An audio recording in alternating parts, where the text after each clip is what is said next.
Hi there, Lesterfield's here. You know, I've been through a lot in just the past little while, what with waking up from a 70-year cryosleep that was about 60 years unintentionally too long. Then I find myself landed on a world light years away from Earth that's run by a not-so-altruistic mega-corporation called Spacer's Choice. And just moments ago I inherited a spaceship from a deceased captain whose death was mostly not my fault. But there's one hitch though. I need to find a power regulator to get the ship flying again, and the ship's onboard computer, Ada, directs me to a nearby worker settlement. Exiting the ship, I find a local Spacer's Choice employee named Ernie, looting some corpses, as you do. I'll be with you, friend. I'm Ernie, from the Spacer's Choice Department of Human Resources. Town sent me hereabouts to check on the guards. Now, seems to me, and correct me if I'm wrong here, but seems to me that the ranking officer is dead. Mind telling me what happened here?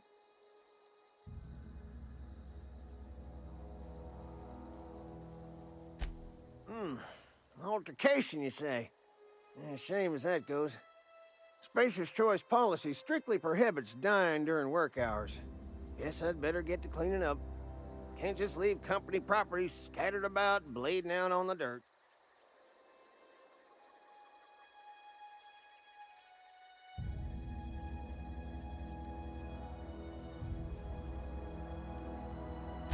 That who died? Oh, right.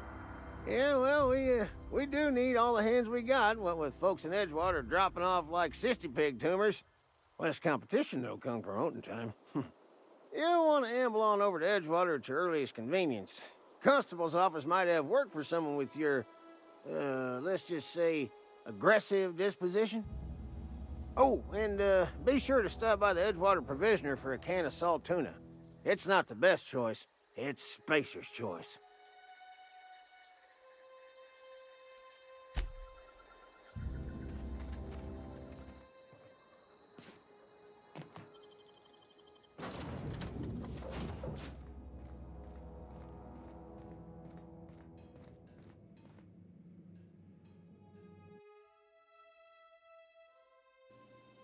After a short nap aboard the ship, I head out in the early morning light towards the nearby settlement.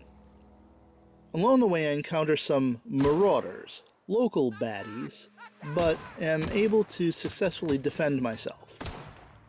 One of the effects of my long-time cryosleep is an active time dilation that I seem to have some control over during fights like these. It sure does come in handy.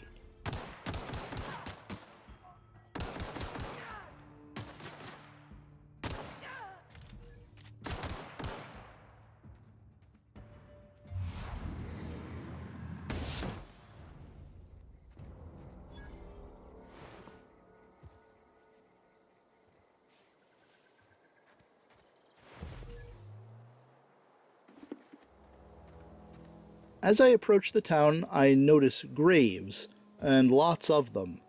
This doesn't bode well, but I stoically press on and quickly meet a man named Silas. Whoa, hey, where'd you come from? Running around in a Marauder's attire. You're liable to give some people the wrong idea.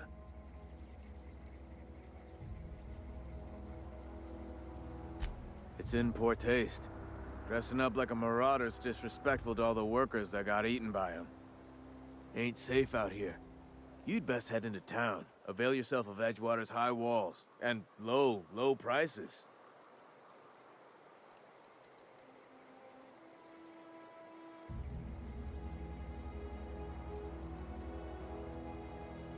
Pleased to make your acquaintanceship.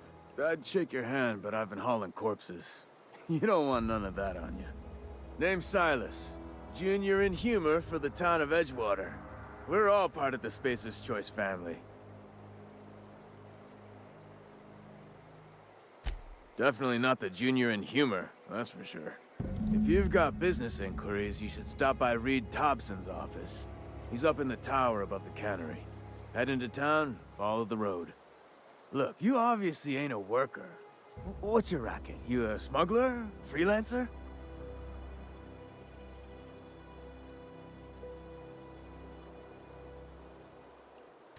Got a knack for being discreet-like? There's money to be made, long as you keep your nose clean. Edgewater is a company town, board-owned and operated. That includes the cemetery. None of us own our grave sites, we rent them from the company.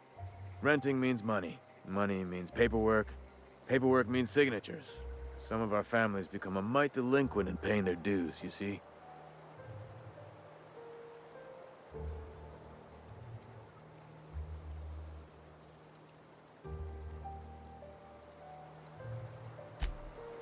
Silas points me in the direction of Reed Thompson, apparently a local corporate higher up. And so I head inside the town of Edgewater to make my way to the offices above the cannery there.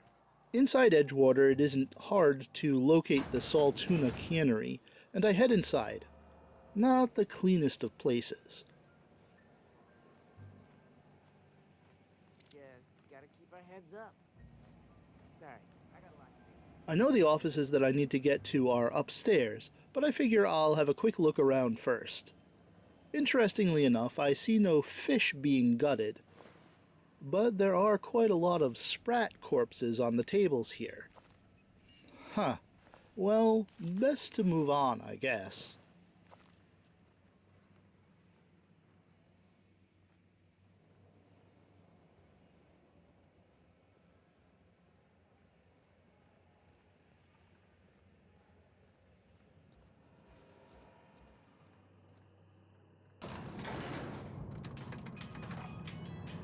I take the elevator up and it opens upon Reed Thompson in conversation with someone named Pavardi. The grease monkey, Argo? I'm sorry, Mr. Thompson, sir. You asked why it's taking so long to fix. The answer's technical. Don't apologize. Just try using small words for me. The can's bust open in the oven because she's set to cook saltuna, which isn't what we've got. Mr. Thompson? I think there's someone here to see you. Focus, Miss Holcomb. You and I are still talking. Let's start over. Walk me through the process. Show me where it's going awry. Well, sure. It's, mostly on account of what we're feeding into the mechanism. It puts food in cans. We have food, we have cans. Why won't it work like we need? She's expecting saltuna of a certain size. We're filling the cans with, well, not fish.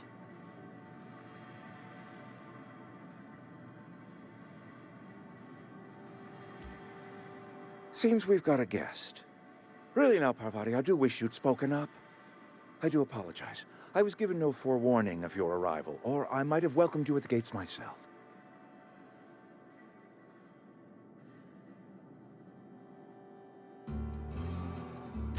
You were saying, Miss Holcomb.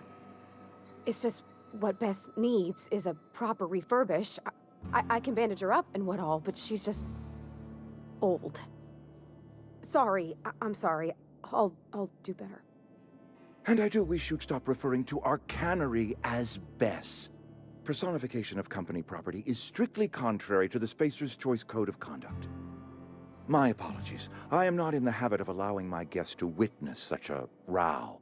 Now, what can I do for you?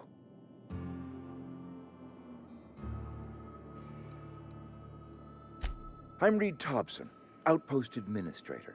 I cannot help but notice you are not in uniform.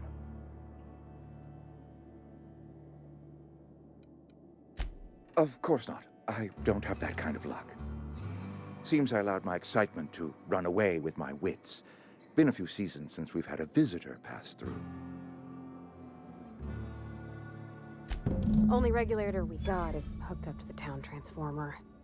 Mr. Thompson ain't liable to be keen on dismantling it. I beg your pardon. I am most emphatically not keen on any such thing. I can't let you have our power regulator. But I happen to know of another one. And I happen to know exactly how you may retrieve it without frying yourself in the process. Oh yes, Saw someone put his hands on a regulator while the power was running. His legs were still twitching when we buried him. There's a power regulator in the old Botanical Lab. It's mostly abandoned, so all that power is being squandered. Go down to the geothermal plant. Reroute power from the Botanical District over to us. Once their power's shut down, you can have their regulator and be along on your way. I was not entirely sure how to tell you this. The Botanical Labs are not legally inhabited, but there are people who live there.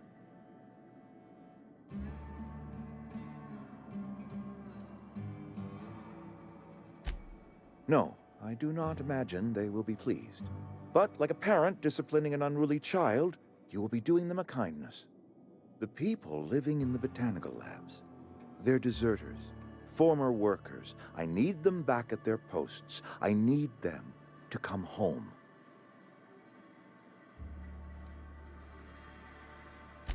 Edgewater is struggling. We haven't hit our production quota in years. If we don't meet our quotas this year, the company might shut us down for good. I need those workers back at their stations.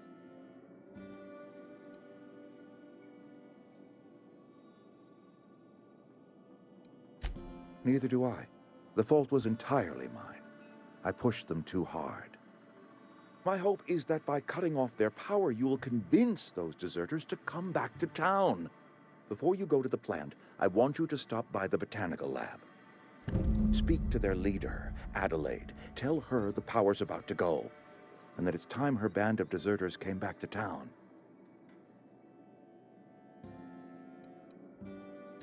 Of course, I understand completely. Here, let me give you the passcode to the geothermal plant. A sign of good faith, for so politely listening to me as I ramble on. Are you setting off for the Vale? Because I know my way around. I mean, in case you want a guide. I mean, if that's all right with you, Mr. Thompson. Sir. I hesitate to part ways with Miss Holcomb, but I cannot deny that she is talented, and may prove useful to you. Great! I got my wrenches and diagnosticators and hairpins and engine tape, so I'm all set. Well, I am glad to hear that. Best of luck to you, and thank you again for your help. It is a lot to ask of a stranger, I know. So the cans here aren't filled with fish at all, but with the meat from those sprat corpses I saw.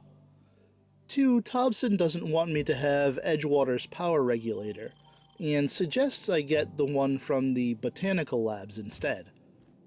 We better clear out of Mr. Thompson's office before we talk. That would also have the secondary effect of making the deserters there return to the Spacer's Choice family. Pavardi has offered to come along with me, and it's clear she wants to talk to me about the deserters. We take the elevator back downstairs, and then... Sorry. You just want to get out of here. And you likely don't want to tag along like me. It's just...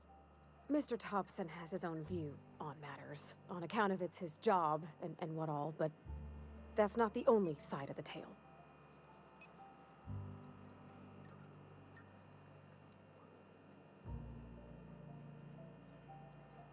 Oh, he ain't a liar. He believes every word he says. It's just, he doesn't always get where other folk are talking from. To Mr. Thompson, a person's a gear. It does its job quiet-like. If it squeaks or stutters, it gets replaced. The deserters are decent folk. I knew some of them before they left.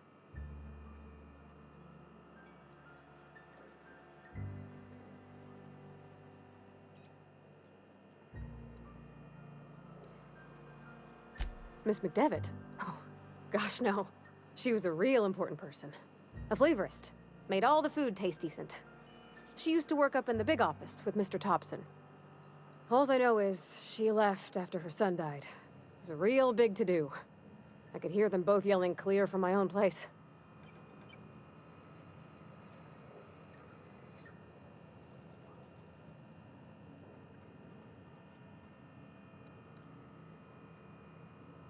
Can't say as I know. I wasn't there.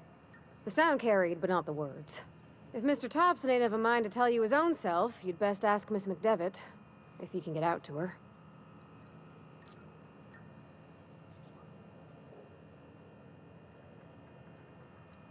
I don't know anybody well. I mostly listen to them talk, kept my head down. There was a boy named Thomas who used to follow me around, asking questions about the stuff I fixed. He was real sweet to me. Not any sort of dissident.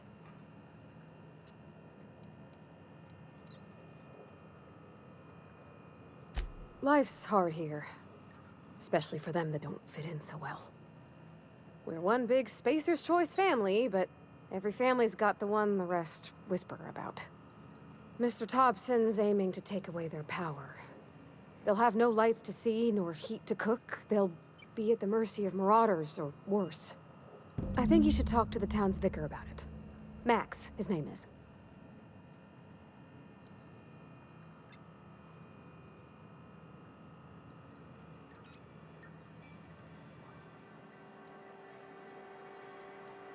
Thanks, mister. I just think when you gotta make a decision that'll hurt somebody, it's best to think on the right and wrong of it. That's what my dad used to say anyways. Vardy brings up some good points about the consequences of cutting power to the deserters' settlement, and I agree with her about talking to Vicar Max about it.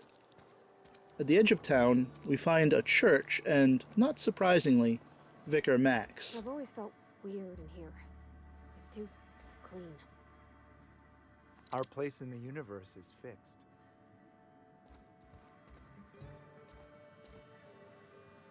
Yes, what is it? You're an outsider. Fantastic. Vicar Maximilian de Soto at your service. Or Vicar Max, if you're the sort who prefers brevity. And Ms. Holcomb as well. How rare to see you out. And with a complete stranger. Curious. Just tagging along, Vicar DeSoto. Don't mind me. I so rarely get new people to talk to. Name your poison, anything at all. Spiritual counseling? This season's tossball predictions?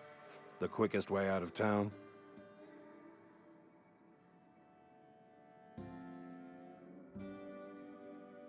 But what? I thought you would talk to him. You wanted to speak to me, Ms. Holcomb? Every time I've tried to engage you in conversation, you look at the floor, answer in single words, and slink away. I can't imagine what would be so grave as to drive her to my mission. What has Mr. Thompson asked you to do?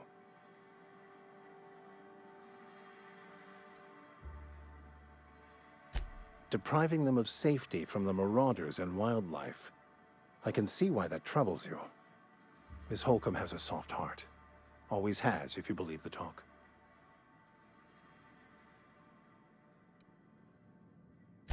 They rejected the order of society and live beyond the walls so thoughtfully provided by our Spacer's Choice patrons. Does that strike you as a responsible life choice?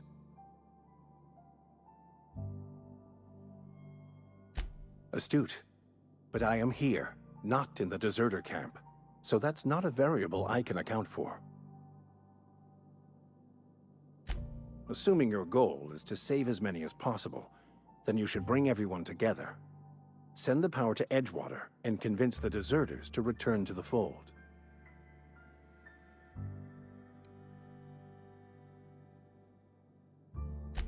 If it were as easy as a few soothing words in the right ears, I'm sure it would have been done already. Consider it a challenge. If you don't mind a bit of unsolicited advice, be cautious on your way to the geothermal plant. It is not as safe as you might assume.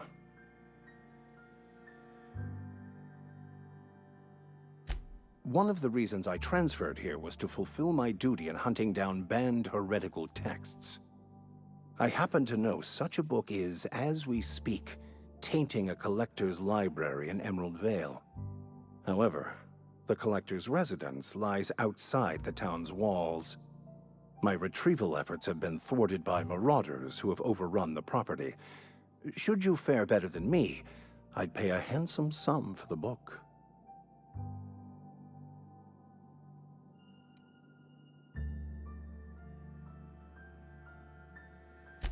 I just want to keep the writing out of layman's hands. It wouldn't do for such information to fall into public consumption.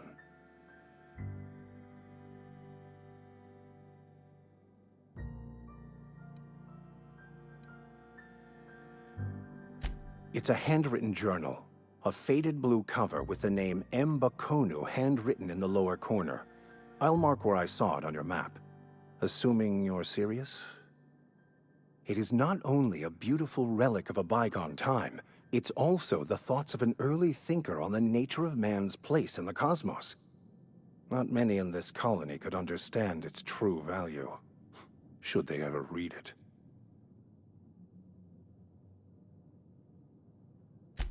Thank you. If you retrieve it, you can always find me here. I should have figured Vicar Max to be a needs-of-the-many type of guy, and of course I take his words under consideration. He has asked me to retrieve a book of heretical texts he's been looking for, and I agree to look for it. Pavardi and I head out through a nearby gate where I find Ludwig Miller, who seems a little off.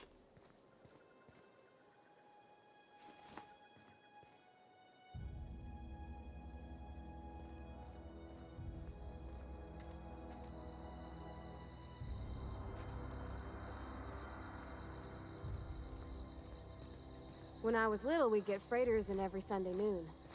Now they only come but once a month. I love the wind here. Thank the law. I've been requisitioning backup for months. Guess the boss finally came to his senses. You ever swung a truncheon? Let me see your rifling stance. I want to make sure you're up to snuff. I'm talking about mechanical soldier. Cold, heartless automatons made of iron and lies. That's right. That's what I've been saying. We gotta square our shoulders and stand ever vigilant. Auto-mechanicals. Creatures forged in the fires of malevolence. I seen them over by the old power plant, clattering about, firing at the birds, orchestrating their uprising. When the swarms of mechanicals come clanging on over that hill, where will you be? Cowering beneath your cot? Or standing shoulder to shoulder with the resistance?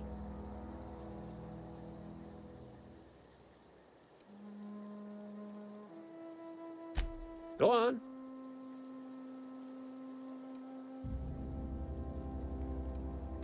I'm Ludwig Miller, Associate Security Officer for Transportation. Officially? Unofficially? Strictly between you and me. I am the only thing standing between Edgewater and total annihilation. This guy is not only obsessed with mechanicals, but also thinks that I'm his backup in the fight against them. I leave him to his interpretations and head inside his guardhouse and avail myself of his bunk to rest up for a bit. In the morning, Pavardi and I head out towards the Botanical Labs and to talk to this Adelaide, who I'm told is in charge there. There are a whole lot of abandoned structures out here. Well, abandoned but for Marauders who aren't interested in talking.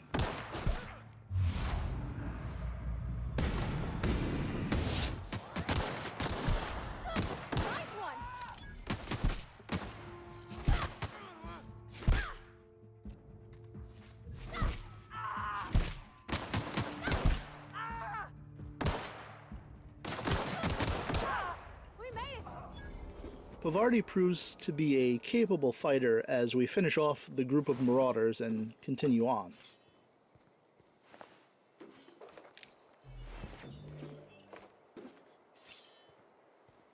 It's nighttime once again by the time we reach the Botanical Gardens.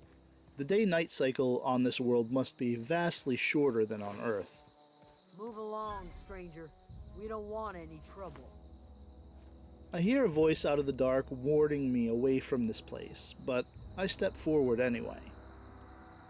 A woman named Grace is seemingly standing guard in the middle of the street, and I approach her.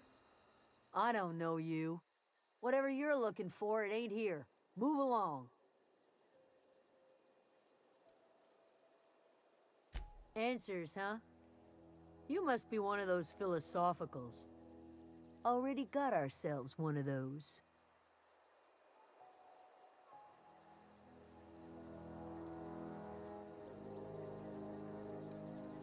Yeah, that's us.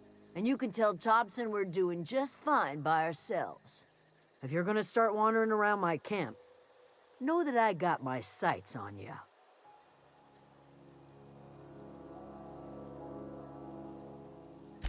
Over in the hothouse, tending crop.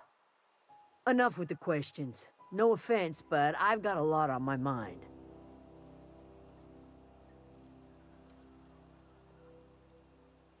Well, look at you, buzzing around the aether with your very own ship. Rest of us gotta make do with the ground at our feet. No, I'm sorry. That was unworthy of me. Lady named Zoe went missing some nights ago. Just up and vanished without a trace. Now I'm pacing around wondering if Marauders got to her.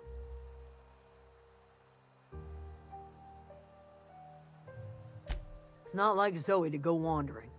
Figured she might be out scavenging, but that ain't exactly her talent. Can't imagine where she's gone.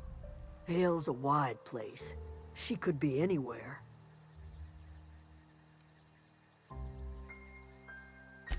Appreciate it. Honest.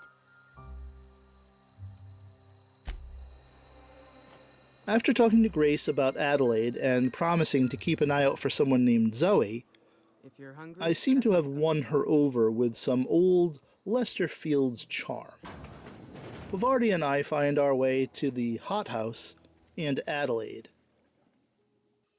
If you're hungry, there's meat turning on the spit outside. If you're bearing illness, find a place to lay your head down and I'll fetch you a poultice. Whatever your troubles with Edgewater, leave them at the gates and be welcomed here. Any questions, dear? I have been called that, among other things. Green Thumb, grandmother, the strange old lady who keeps flowers. But yes, Adelaide will do just fine. Excuse me, Miss McDevitt? Sorry, it's just... You got such pretty trees in here. Why, thank you. You're Robert's girl, aren't you? I remember when you were but a sprout. Thomas speaks of you often. Are you staying long? You should try some of my tobaccorn tea. I brew it in an old spittoon, but it's been cleaned.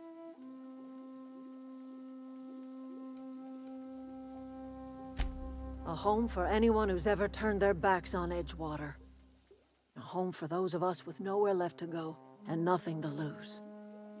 So, like the spores of the puffball, cast on the wind and alighting on fresh soil, we put down new roots.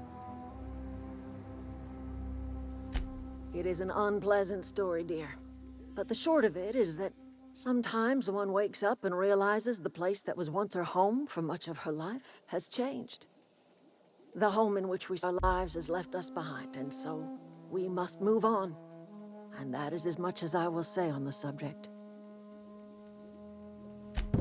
Reed Hobson, you here on behalf of that cold-eyed reptile? Let's hear it. What's Reed's idea of peace, then?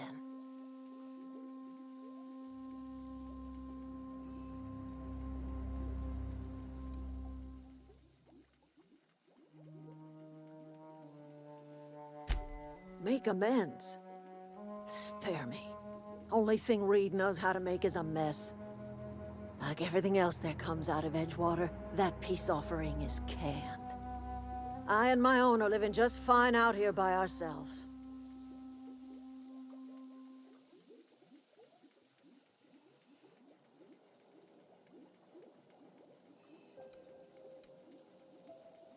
He would do such a thing. The question is, why would you agree to his plans?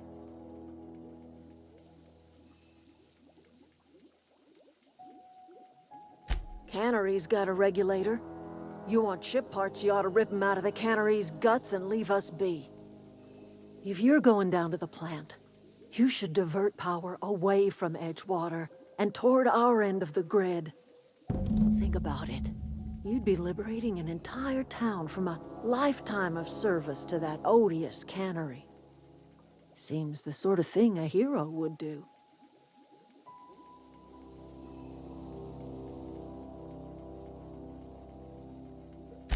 I trust you will listen to your conscience.